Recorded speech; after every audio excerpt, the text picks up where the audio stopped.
You were never meant to know this story. It was buried, deep, scrubbed from newspapers, sealed in court records, whispered about behind trembling lips in forgotten towns. But still, it survived, passed down in fragments, burned into the dreams of the descendants of the damned. In the shadowed valley of southeastern Ohio, where the fog clings too long to the trees and the ground seems to breathe beneath your feet, something happened in 1852 that tore the soul from a community. The Coleman family, names you've never heard but faces that still haunt the soil, built something that looked like salvation. What it truly was a machine, a mechanism of control, deception, and death so efficient, so cold, that even now it defies logic. This was no ordinary cult. It wasn't some backwoods commune led by a raving prophet. It was a system, a network, a refined enterprise of spiritual warfare disguised as holiness. And it didn't just rise, it thrived for 15 years. But you've never read about it in your textbooks. There's no Netflix series, no documentaries. Why? Because what the Coleman family created wasn't just criminal. It was profitable, and those profits fed more than their own pockets. They touched institutions, churches, railroads, even government agents. This wasn't a lone family gone mad. It was a test, a prototype of psychological domination, a template for manipulation that would be replicated in quieter forms across American soil for generations. Imagine a place where sermons were surgical, where guilt wasn't just preached, it was weaponized, where your faith was turned into a leash, and your silence was the only currency of survival. That was New Canaan, a place of hymns and horror. Behind every smile, a secret. Behind every prayer, a plan. And in the center of it all, Daniel Coleman, a man with eyes like ice, a voice that melted resistance, and a vision that could rot innocence from the inside out. People came to him broken. He made sure they stayed that way. This is the story of what really happened the night the fires came, when the poison set in, when the screams finally drowned out the hymns. You're not just going to hear what the Coleman family did. You're going to understand why it worked. And by the end of this descent, you'll never trust a smile in a pulpit again. They called it the New Canaan Community Farm. But it wasn't a farm, and it wasn't a community. It was a fortress of belief, fortified not with walls, but with fear, submission, and scripture twisted into chains. When you crossed the threshold of that secluded valley, you weren't just entering a new life. You were surrendering your past, your doubts, your name. Everything you were outside the valley had to die because Daniel Coleman believed rebirth only came through obliteration. People didn't stumble into New Canaan. They were drawn, recruited with surgical precision. The Coleman family had a method. They sent out charismatic scouts, young men and women trained to read desperation. They preyed on war widows, bankrupt farmers, the disillusioned, the grieving. They combed through revival tents, rail stations, small-town churches, and when they found someone on the brink, someone who couldn't quite carry the weight of their life anymore, they offered not pity, but purpose, not handouts, heaven. And once they had you, they never let go. The farm ran like clockwork. Wake at 4:00 a.m. for scripture and silence. Labor until dusk. Eat only what was given. Speak only when allowed. Families were split, names changed, journals confiscated. Children were re-educated, husbands were purified, wives were cleansed, and if you resisted, you were isolated, first physically, then spiritually, then mentally. Daniel called it realignment. Survivors later called it hell. But here's where it gets darker. This wasn't just control for control's sake. The Colemans documented everything, every recruit, every infraction, every punishment, every asset, because behind the sermons and the baptisms was a ledger, a literal black book of wealth siphoned from the broken, jewelry confiscated in service of the Lord, deeds signed over for communal unity, livestock sold under secret names, and that wealth didn't just stay in New Canaan. It moved. Through intermediaries, through fake church fronts, through allies who wore priestly robes by day and drank with land barons by night. The Colemans had built something unholy and untouchable, a network that fed on pain and sold obedience. You might think, why didn't they leave? But once you understand the power of psychological imprisonment, how trauma can be cloaked in ritual and submission mistaken for faith, you'll see they couldn't. Most of them had nothing left to run to, and the ones who did try disappeared. There was no welcome sign, no gatehouse, no maps. The New Canaan community farm wasn't marked on any official record. The road that led in was little more than a wagon trail, swallowed by dense oak and pine, flanked by shallow ravines and an eerie, ever-present mist. It was a place that seemed to fold into itself, like it didn't want to be found. And that wasn't a coincidence. Daniel Coleman understood visibility was vulnerability. In a world growing faster, noisier, and more connected by rail and telegraph, he chose isolation as his greatest weapon. He didn't want attention, he wanted control, and he knew true control starts with invisibility. But what lay beyond those trees wasn't peace. It was a machine, perfectly oiled by obedience and guilt. New Canaan operated on a strict theological schedule. Every hour of the day was accounted for. Women churned butter while reciting scripture.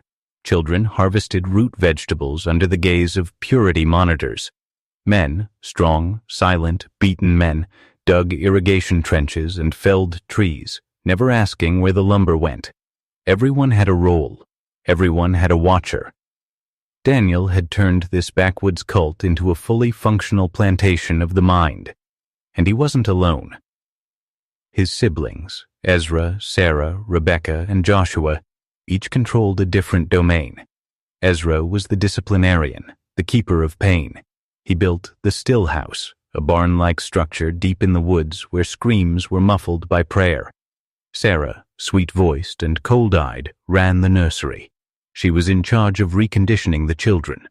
Rebecca trained the women in submission and sacrifice, often quoting scripture with blood on her apron. And Joshua managed the finances.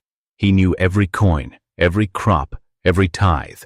He also knew how to make bodies vanish when obedience failed.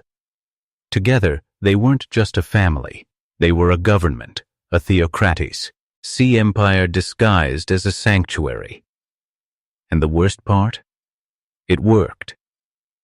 The community grew. From a dozen families in 1837 to nearly 400 by the 1850s. People came to them, blind with hope, desperate for salvation. And the Colemans took them in, not out of love, but for leverage. Every new convert was another mouth to feed, yes, but also another mind to mold, another pair of hands to labor, another soul to bind. New Canaan thrived on obedience, but its foundation was built on secrecy, because beneath the church hymns and the harvested fields, something unholy was rising. And when the first body surfaced in the ravine, bloated, faceless, handless, it was already too late. The discovery of that first corpse wasn't an accident. It was a warning, an unspoken message from the Coleman family to those who might question their rule. The body, stripped of identity and dignity, was left where no one could claim it, where rumors could swirl and fear could grow. And grow it did. Whispers spread through New Canaan like wildfire. Mothers clutched their children tighter. Husbands cast suspicious glances. But fear was a double-edged sword. It could keep people in line, or it could ignite rebellion. Anna Thompson, a quiet woman with sharp eyes and a fiercer heart, began to sense the rot beneath the piety. She had joined New Canaan seeking refuge, but what she found was captivity. Daniel Coleman's sermons, once comforting, now sounded like chains wrapped around the mind. The constant surveillance, the disappearances, the hollow eyes of those who obeyed without question. Anna was not alone in her doubts. Others whispered too. Timothy Walsh, the boy born into this nightmare, had witnessed horrors too young to forget. Margaret Foster, once a devout believer, now kept a watchful eye on the family's movements. David Chen, whose hands built their homes, harbored a silent rebellion fueled by what he saw behind closed doors. But rebellion was dangerous. The Colemans did not tolerate dissent. Ezra's brutality was a constant reminder of what awaited those who defied them. His workshops were torture chambers disguised as workshops, where pain was both punishment and spectacle. Rebecca's chilling smile concealed a heart trained to crush resistance, while Sarah's nursery was a place where innocence was broken and remolded into obedience. The community was a cage, and every key was held by the Colemans. Yet, the truth is a flame that will not be easily extinguished. Small acts of defiance began to flicker in the darkness. Secret meetings, hidden notes, quiet plans. The conspirators knew the stakes were deadly. To challenge the Coleman family was to challenge a beast with claws sunk deep into their very souls. The coming days would test their courage in ways they never imagined, because the Colemans were preparing something monstrous, a final act of purification disguised as salvation. And when that moment arrived, the thin line between faith and fanaticism would shatter, revealing the raw, bloody core of evil. The whispers among the conspirators grew louder, fueled by the grim realities they could no longer ignore. The so-called Great Purification wasn't just a phrase. It was a death sentence. Daniel Coleman, once a man of commanding presence and unsettling charisma, had become desperate. His sermons twisted into frantic pleas, warning of an impending judgment that only his family could deliver. The entire New Canaan community was blind to the true horror lurking behind those words. Timothy Walsh, the boy with eyes too old for his years, had overheard details that shattered any remaining illusions. The poisoned feast was no mere act of control. It was a calculated mass murder. Arsenic would seep through the food, turning faith into a slow death. And when the poison had done its work, the Colemans planned to set fire to the community's main hall, erasing all evidence, burning away the past, and anyone unfortunate enough to survive. But it was worse than that. The records Timothy shared revealed an even darker conspiracy. The Coleman family was not isolated. They were part of a network, a web of deceit stretching across Ohio, Kentucky, Tennessee, and Indiana. Similar communities, similar horrors, all controlled by a shadowy enterprise built on stolen lives and silenced screams. The conspirators had days, maybe less, to act. Their only chance was to expose the truth and escape with as many survivors as possible. But they knew the Colemans had eyes everywhere. Surveillance was constant, suspicion immediate. One wrong move and it would be over. David Chen's knowledge of the community's layout became their greatest weapon. The hidden basement beneath the Coleman house was their target, a vault holding the accumulated wealth stolen from victims and, crucially, the records proving the family's crimes. Stealing that evidence and resources meant a chance at freedom and justice, but too, risks were astronomical. As the sun dipped below the horizon, the town prepared for the festival, blissfully unaware that the greatest danger was not from without, but from within. Behind closed doors, plans were laid out in whispers and hurried glances. Every heartbeat felt like a ticking clock counting down to annihilation. The question wasn't just if they could escape, but if they could live to tell the story. The night before the festival was thick with tension, the kind that coils in your gut and refuses to release its grip. Anna Thompson couldn't sleep. Every creak of the old wooden house sounded like a warning. Every shadow seemed to stretch toward her like a silent threat. The conspirators met in hushed voices, their faces pale but determined. David Chen laid out the plan once more. At sunset, while the community gathered for the feast, he and Anna would slip into the basement chambers beneath the Coleman house. There, they'd locate the iron safe, the repository of gold, jewels, and documents detailing the family's decades of crimes. Stealing that treasure meant financing an escape, but it also meant holding a dagger to the heart of the Coleman empire. Meanwhile, Margaret Foster and Sarah Martinez would stand guard near the exits, ready to usher as many community members to safety as possible once the poisoning began. Every second would count.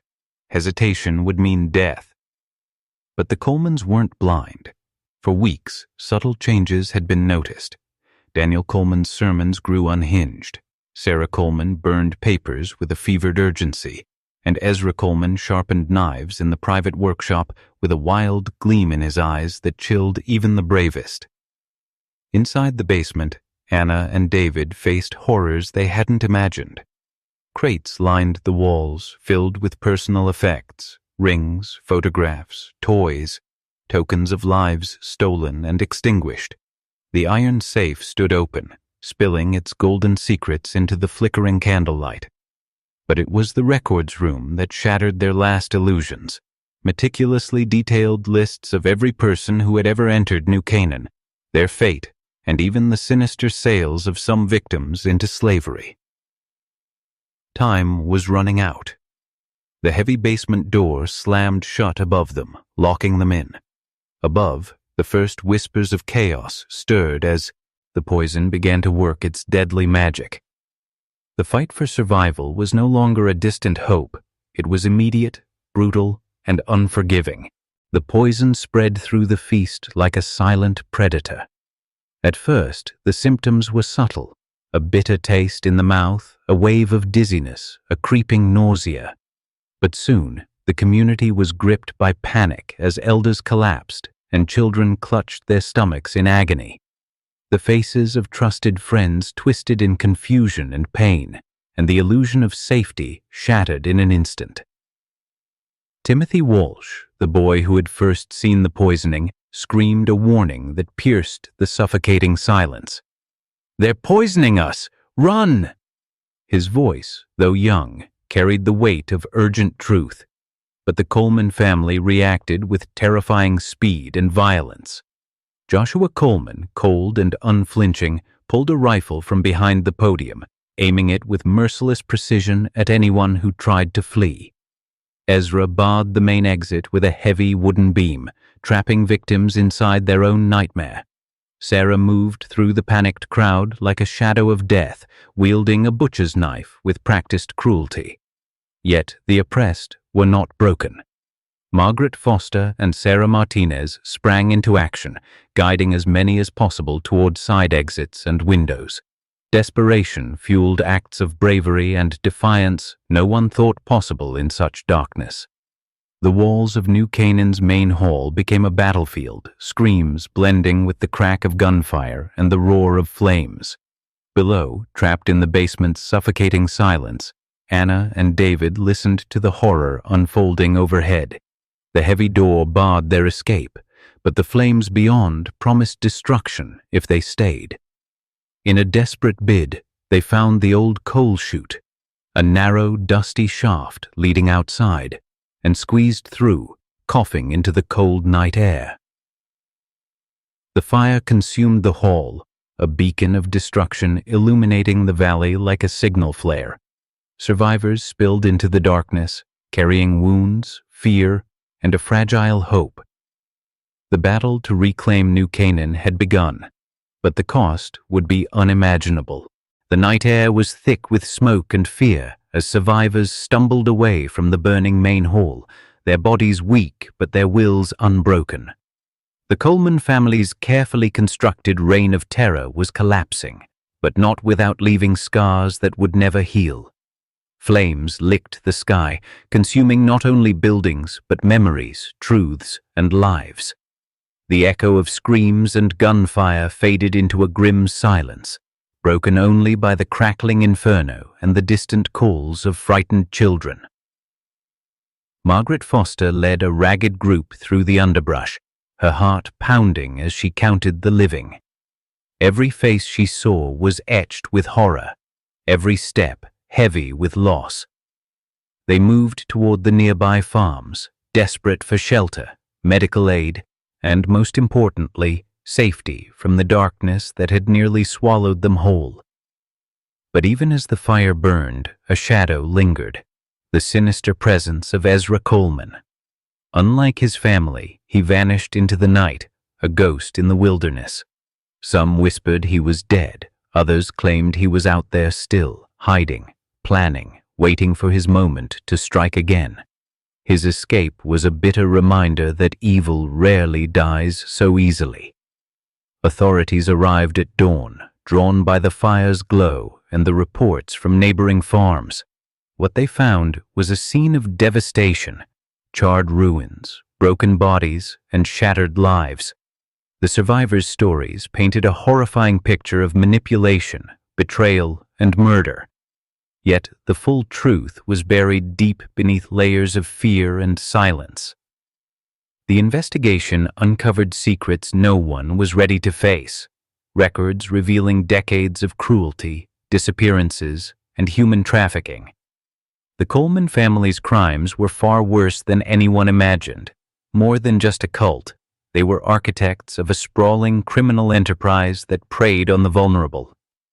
This was not just the fall of a family. It was the unmasking of a darkness hidden within society itself. As the investigation deepened, the chilling extent of the Coleman family's network began to unravel. The records discovered by Anna Thompson were a roadmap of human suffering, a ledger of stolen lives, broken families, and unimaginable cruelty. Over nearly 2 decades, this shadow empire had stretched its tendrils across several states, exploiting the isolation of frontier settlements to operate in plain sight. The layers of deceit were intricate. These so-called religious communities were carefully crafted facades, designed to lure desperate souls seeking hope and renewal. But behind the hymns and sermons lay a ruthless machinery of control, fear, and profit. Families were torn apart, resistance crushed with brutal efficiency, and faith weaponized to bind the victims in submission.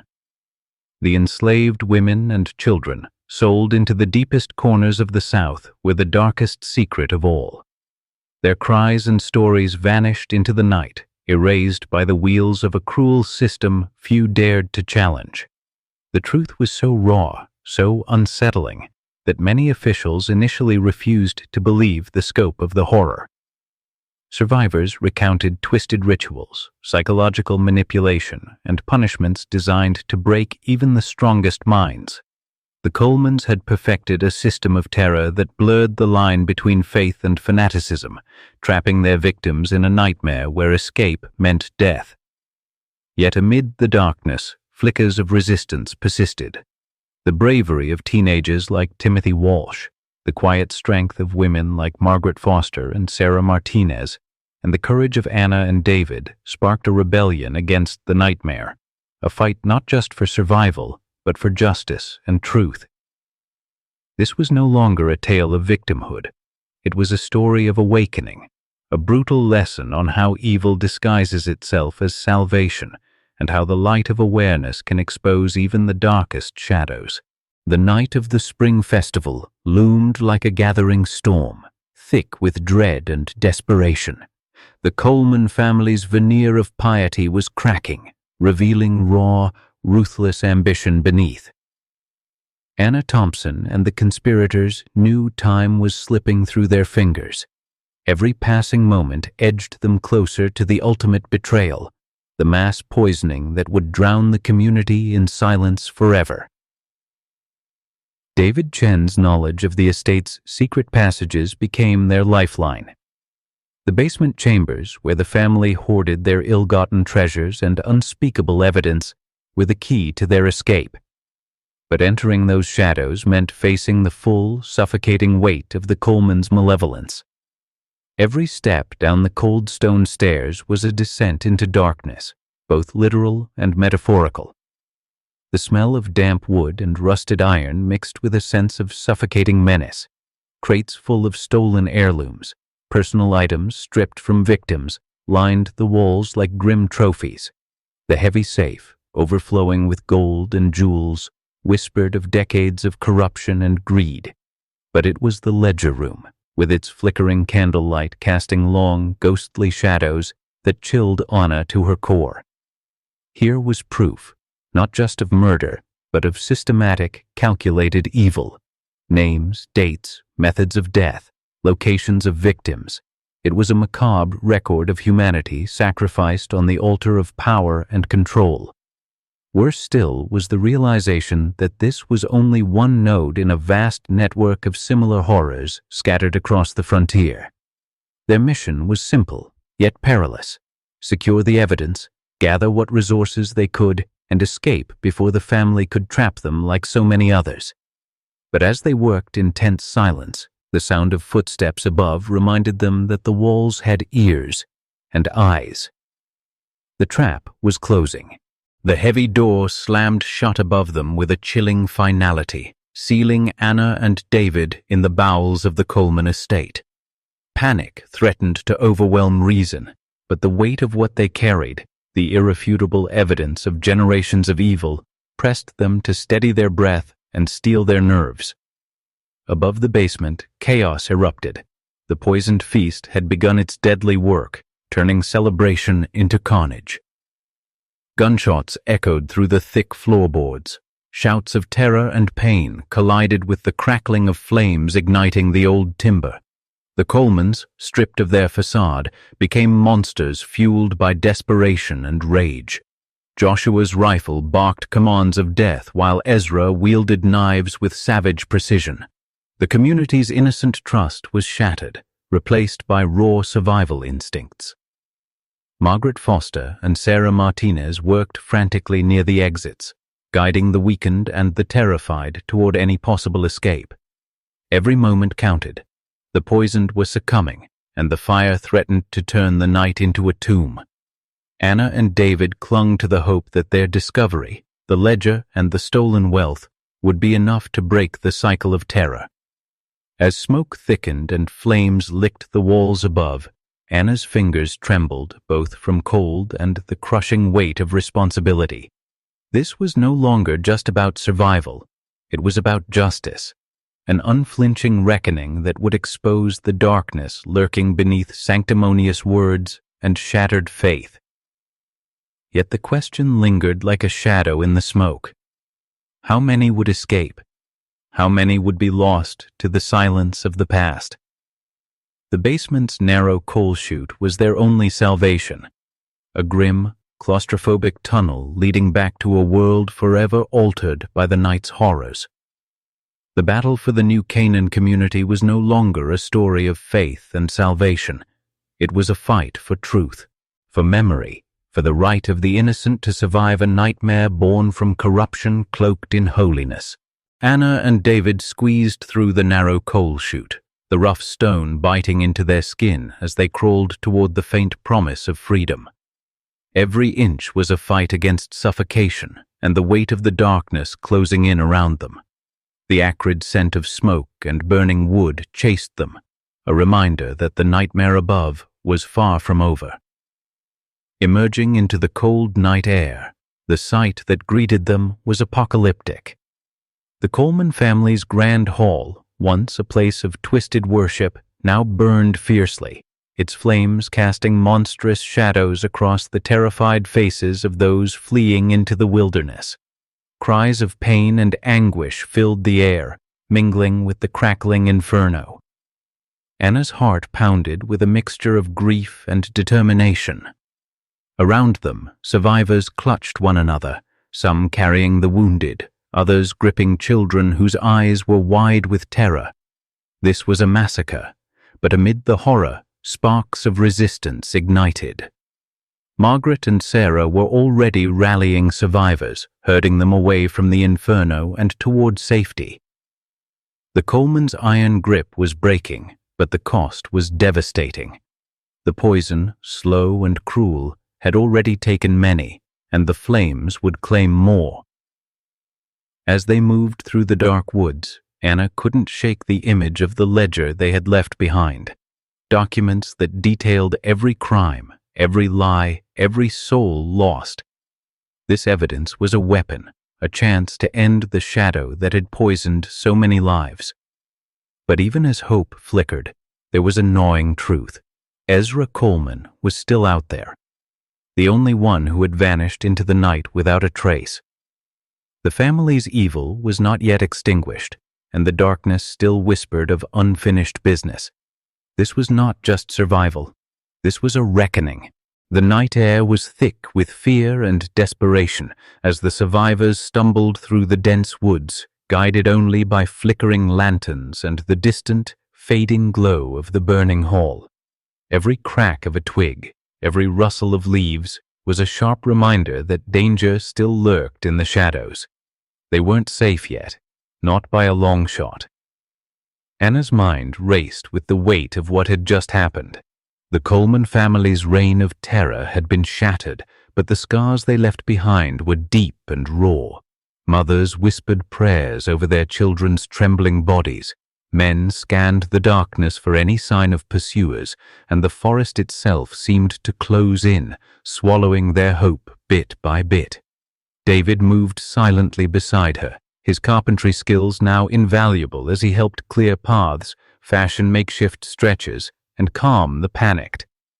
They were no longer just escaping, they were preparing to fight the long battle ahead. This was the start of a new war, a war against silence, against forgetting, against the very systems that allowed monsters like the Colemans to thrive.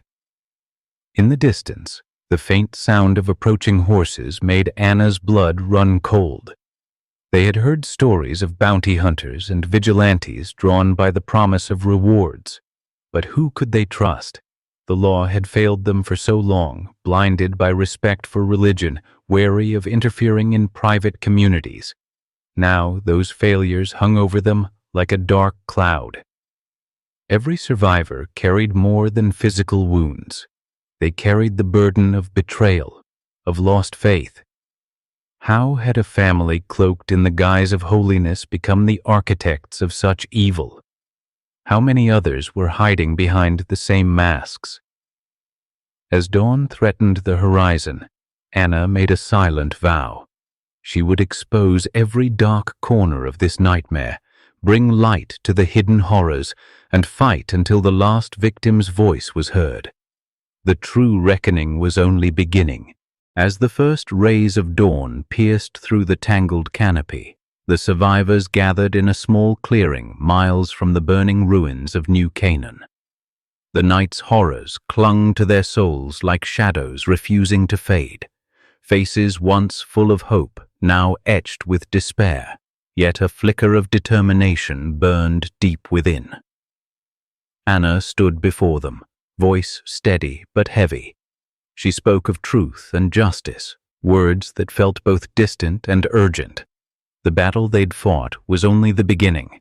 The real war was against a system designed to protect monsters like the Coleman family, a system that hid behind religion, law, and fear. The records they had salvaged, each name, each story, each brutal fate, were weapons now, proof of decades of cruelty hidden beneath sanctimonious sermons. These documents, meticulously kept by the Colemans, revealed a network of oppression stretching far beyond Ohio, into Kentucky, Tennessee, Indiana, shadowy enclaves of horror masked by faith. But hope was fragile. The authorities, when finally alerted, moved cautiously.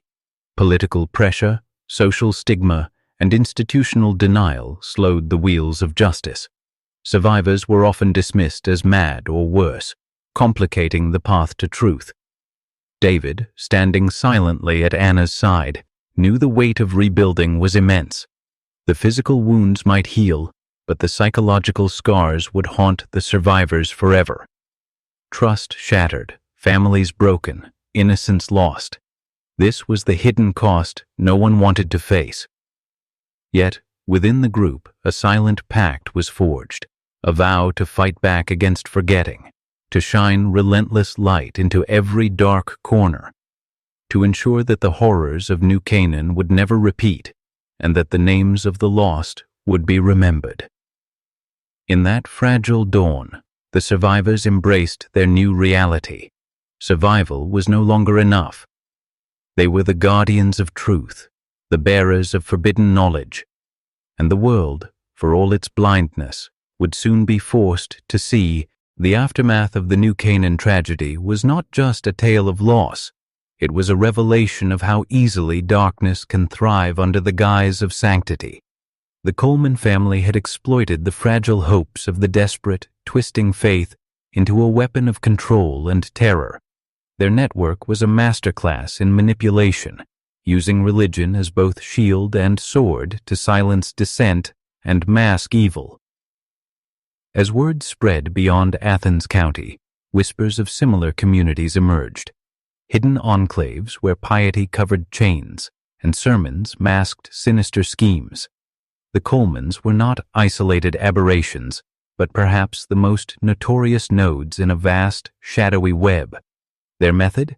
Exploit isolation, fear, and the human need for belonging to cultivate unquestioning obedience. Government officials hesitated, entangled in political and religious sensitivities. The law was unprepared to pierce the veil of these so-called religious sanctuaries. Families wary of authorities, communities deeply insular, and leaders skilled in psychological domination rendered intervention almost impossible. Until now. The survivors faced a twofold battle, healing wounds while battling institutional indifference. Their testimonies were powerful but fragile. Many were traumatized, afraid, or silenced by threats. Still, their courage began to erode the walls of secrecy that had protected the Coleman legacy for nearly 2 decades. Activists like Anna Thompson emerged from the ashes, transforming grief into action. She and others demanded new laws, stricter oversight, and protections for vulnerable communities. Their fight was not just for justice, but for the reclamation of faith from the hands of predators. But beneath these surface battles, a darker truth loomed. The psychological machinery that sustained the Coleman operation, mind control, indoctrination, terror, was not unique to them. These tactics have roots. It's deep in history, echoing through secret societies, cults, and institutions that thrive on power disguised as righteousness. And so, the story of New Canaan is a mirror, reflecting a world where evil often wears the mask of the divine, where the sacred is corrupted by ambition, and where truth must be fought for relentlessly. To truly grasp the darkness that engulfed New Canaan, one must understand the psychological grip the Coleman family wielded. This was not mere tyranny through force alone.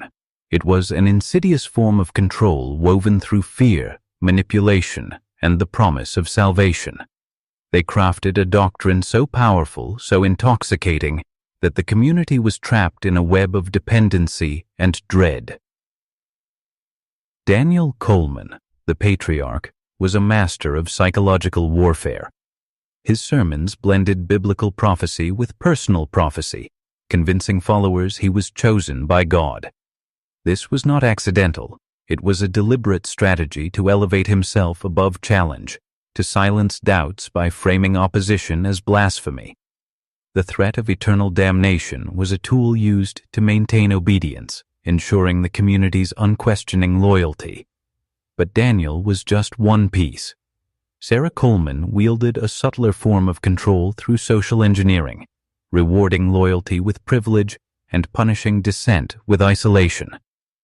The younger generation, especially, were molded into instruments of the family's will, raised to distrust outsiders and believe their salvation was bound to the community's survival.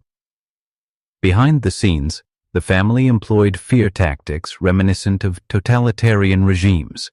secret punishments, disappearances, and whispered rumors designed to sow paranoia.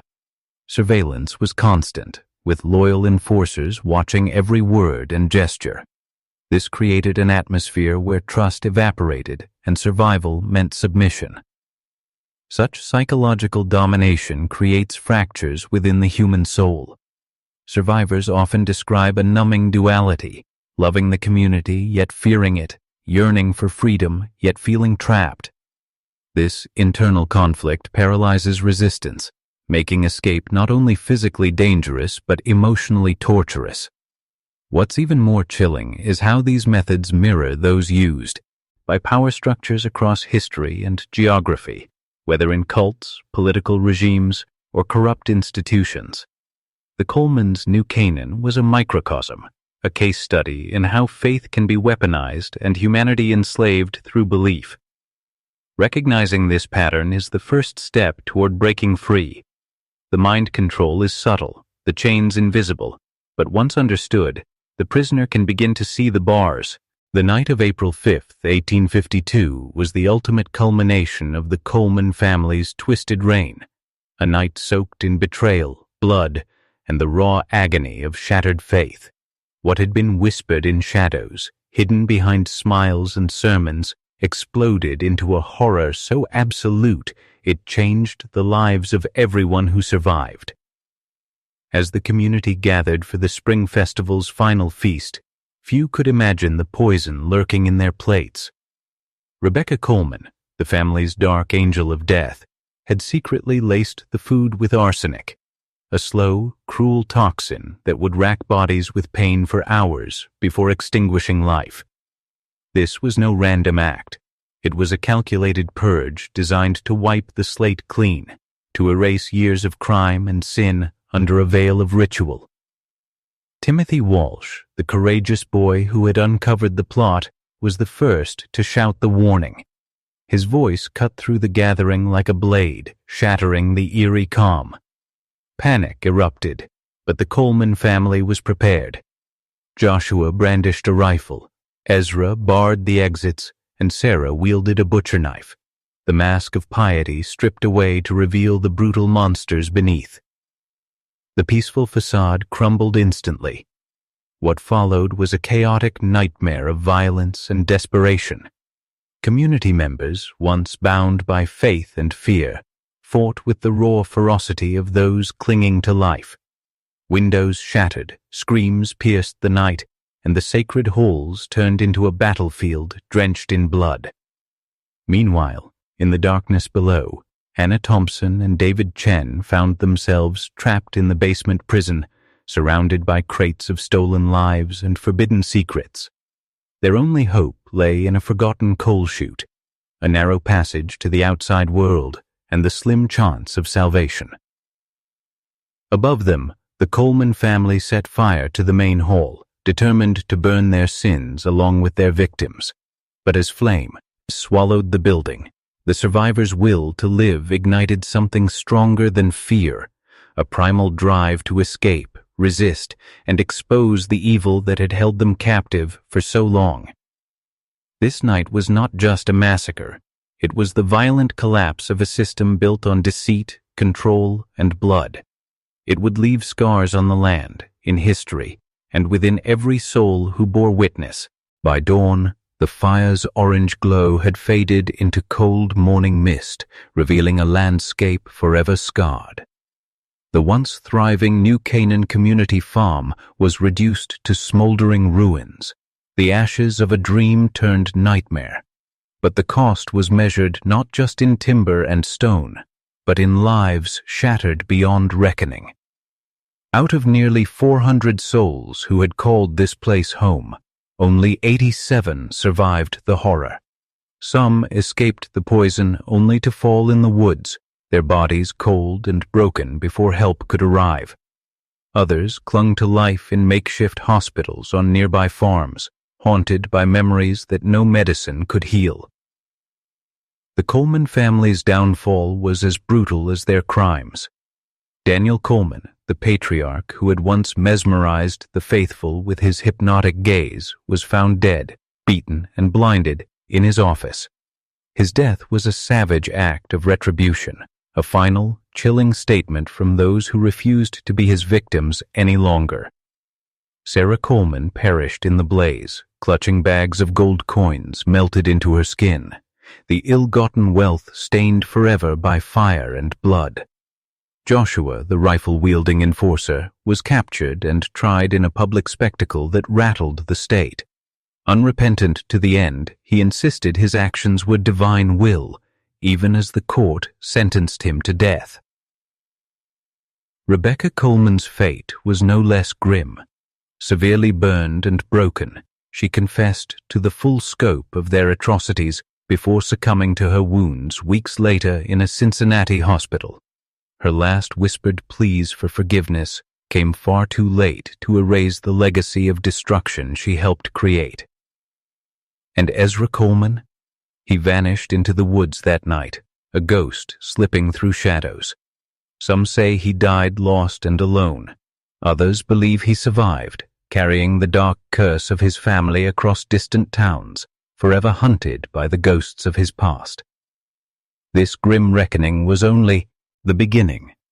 The horrors uncovered at New Canaan would ripple outward, exposing a network of corruption and cruelty that stretched far beyond Ohio's borders.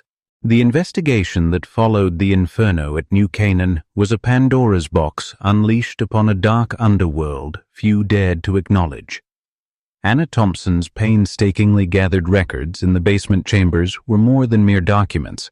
They were a roadmap to a sprawling network of deception, cruelty, and systematic exploitation.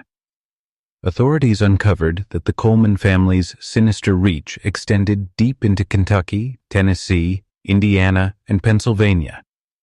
Over nearly 2 decades, hundreds, more than 800 souls, had vanished into the shadows of these false religious enclaves. Some were mercilessly murdered. Others were sold like cattle into the merciless grip of slavery. This wasn't just a crime spree. It was a well-oiled machine of human suffering disguised as salvation. The Colemans and their associates operated with ruthless precision, exploiting the isolation of frontier life and the desperation of families seeking hope. They preyed on faith itself, turning trust into shackles and prayers into chains. The scale of their operation staggered investigators. Fake sermons, staged miracles, and charismatic leadership masked atrocities beneath layers of false piety. The townsfolk who thought they were part of a spiritual awakening were instead cogs in a dark empire of control and profit. The revelation sent shockwaves through communities and authorities alike. The failure to detect such evil for so long was a damning indictment of systemic neglect and willful ignorance. Political and religious institutions struggled to reconcile the betrayal of trust that allowed the Colemans to thrive. Yet even amidst the ruins, survivors struggled with guilt and trauma. They wrestled with haunting questions. How could so many have been blind to the truth? Could the signs have been seen earlier? These scars were etched deep, not only on bodies but in souls. Anna, David, Margaret, and Sarah transformed their pain into purpose, becoming advocates for victims and defenders of religious freedom tempered by vigilance. Their stories forged a new awareness, a warning that faith, when manipulated, can become a weapon of oppression. The legacy of New Canaan became a dark mirror reflecting humanity's most vulnerable moments and the monsters lurking within those shadows. It was a legacy written in blood, silence, and broken promises. The land where the New Canaan community once stood was left to rot, an unmarked graveyard of dreams and deceit. The government ordered the remaining buildings demolished, hoping to erase the physical memory of the horror. But ruins are stubborn. Nature reclaimed the land, trees growing where screams once echoed. Locals whispered of strange, unsettling phenomena. At twilight, the faint tolling of a bell, long destroyed in the fire, would drift through the valley. Voices of children calling out, their echoes lost to time, haunted the winds. Footsteps sounded in empty fields, as if restless souls refused to be forgotten. These were not mere ghost stories. They were the echoes of a massacre that had tried to bury itself beneath ash and silence. The truth refused to die, slipping through the cracks of official narratives sealed tight by court orders and government bureaucracy. Survivors scattered across the country, many changing their names, identities burned by association with the Coleman family's legacy. Fear and shame cloaked them like shadows. The public, too, was eager to forget, a collective amnesia settling over a story too brutal to confront. But beneath the surface, the psychological wounds ran deep. Trust in religious authority was shattered, replaced by suspicion and fear. The Second Great Awakening, once a beacon of hope on the American frontier, was stained forever by the blood spilled in that hidden valley. This story became a cautionary whisper in churches and homes. Parents warned children against blind faith. Preachers used it as a grim parable of corrupted righteousness. The dark pattern, the mask of sanctity hiding evil intentions, was now etched into the nation's psyche. Even decades later, historians and theologians debated how many other New Canaans existed, other networks of manipulation and murder cloaked in divine authority. The Coleman family was not just an anomaly. They were a symptom of a deeper rot within a society desperate for salvation, yet vulnerable to exploitation. The scars of New Canaan remind us that evil rarely shouts. It often whispers in the language of hope, promising light while casting shadows darker than night. What happened to Ezra Coleman, the last surviving son, remains one of the darkest mysteries of this tale. In the chaos of that fiery night, he vanished into the wilderness, slipping away from a scene of destruction that claimed his family's empire. Official searches yielded no trace, no body, no sign of his final fate. Rumors flourished. Some claimed he died alone, lost to the unforgiving wilds, consumed by guilt or the elements. Others whispered darker possibilities, that Ezra escaped, living under a new identity, continuing his family's sinister work far from Ohio's haunted valleys. The thought chills to the bone. Could the evil that ruled New Canaan have simply been transplanted? Could Ezra have built another fortress of manipulation, another dark sanctuary hidden behind the facade of faith? This fear isn't unfounded. The hidden records Anna Thompson uncovered revealed a sprawling network, operations not just in Ohio, but in Kentucky, Tennessee, Indiana, and beyond. The Coleman family's cruelty was not confined. It was a business, a system of terror and control with far-reaching tendrils. The terrifying truth is that places like New Canaan may never have been unique.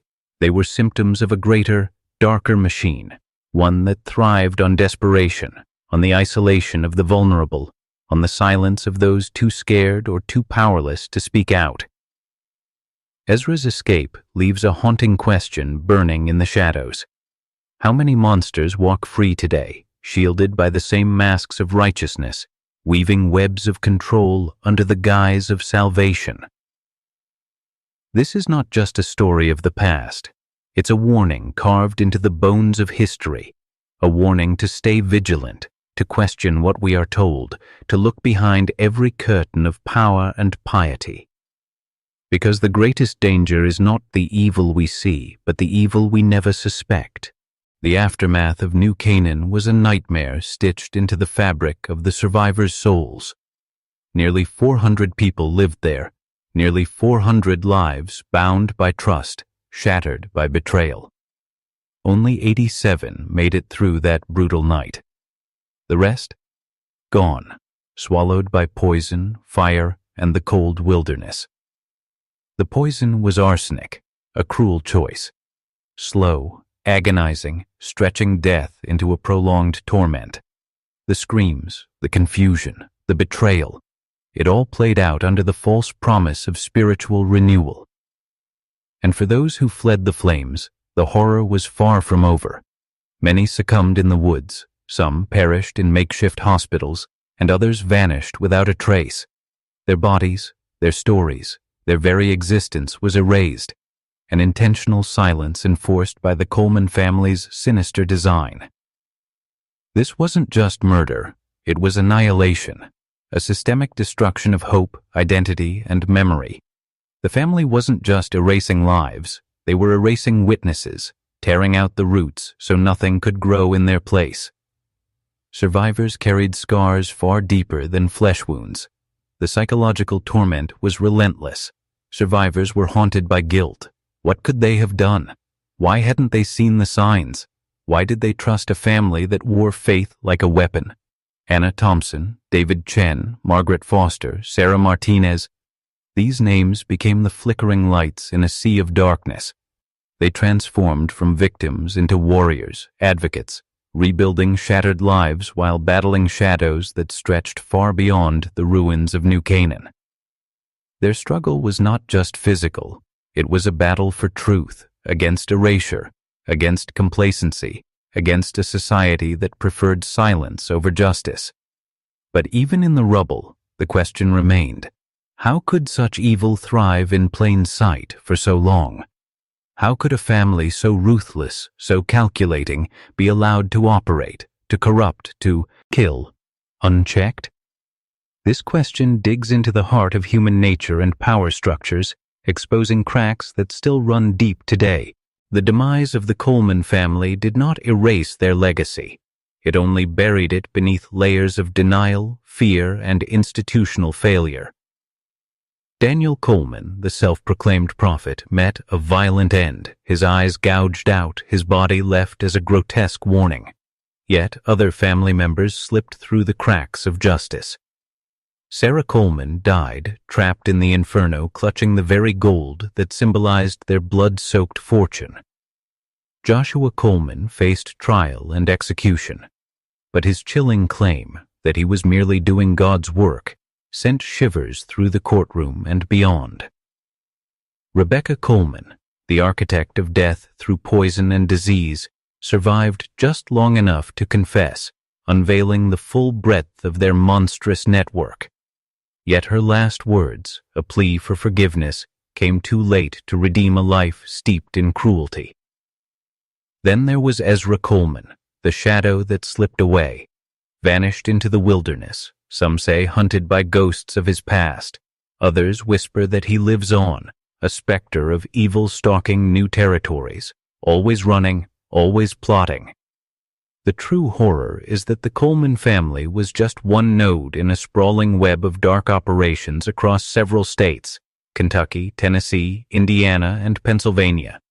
Hundreds more lives lost, sold into slavery, or consumed by silence.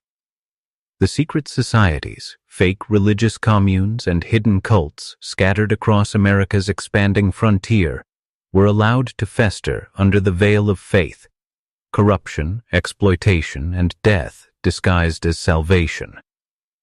It was a masterclass in psychological control, fear, manipulation, blind obedience, tools wielded to destroy bodies and spirits alike.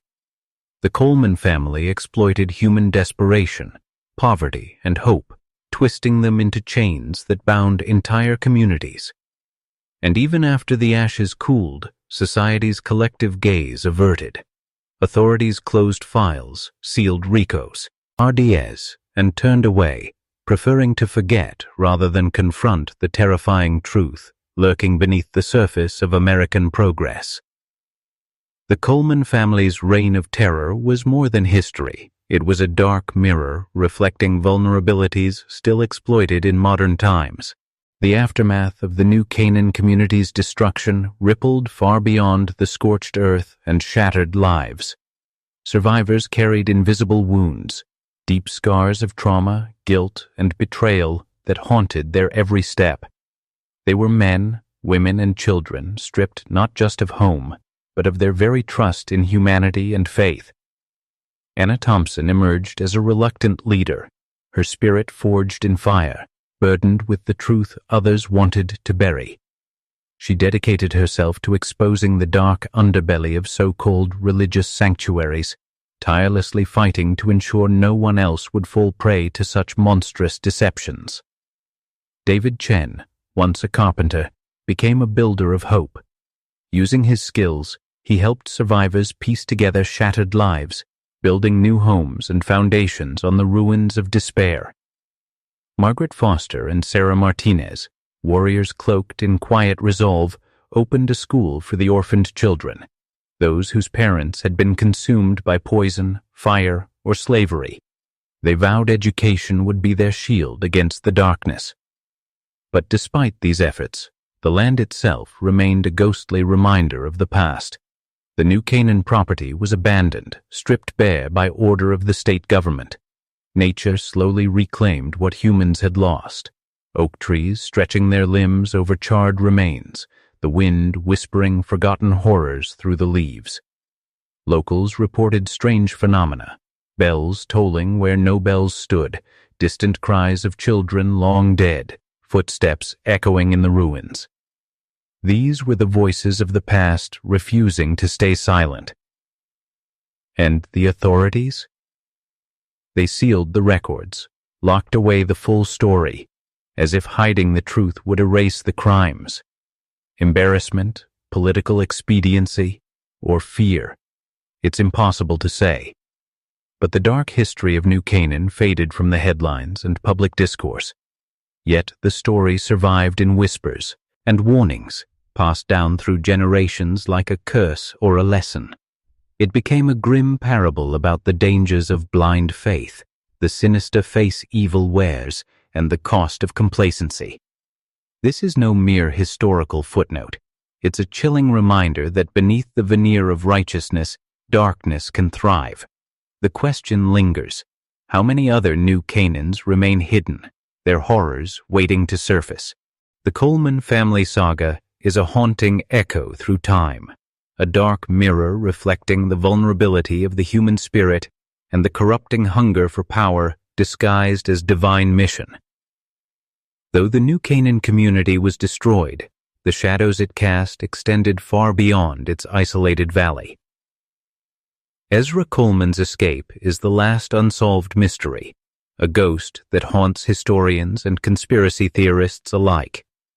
Did he vanish into the wilderness to die, or did he survive to spread his family's malevolence elsewhere? Some claim sightings in distant towns, a restless figure always fleeing yet never free, marked by the ghosts of his victims. The investigation into the Coleman network uncovered chilling truths. Over 800 lives destroyed across multiple states, victims sold into slavery, their fates deliberately erased from memory. This was no random act of cruelty, but a cold, calculated enterprise sustained by deception, fear, and the exploitation of faith. In response, governments began imposing scrutiny on religious enclaves, demanding transparency and inspections. But laws can only scratch the surface. The deeper wounds, poverty, desperation, the yearning for hope, remain fertile ground for those willing to cloak themselves in righteousness to control and corrupt. Survivors of New Canaan lived their lives shadowed by trauma and guilt, some adopting new identities, fleeing the stigma that clung like a shroud. Yet their stories, though suppressed, passed quietly into the next generations.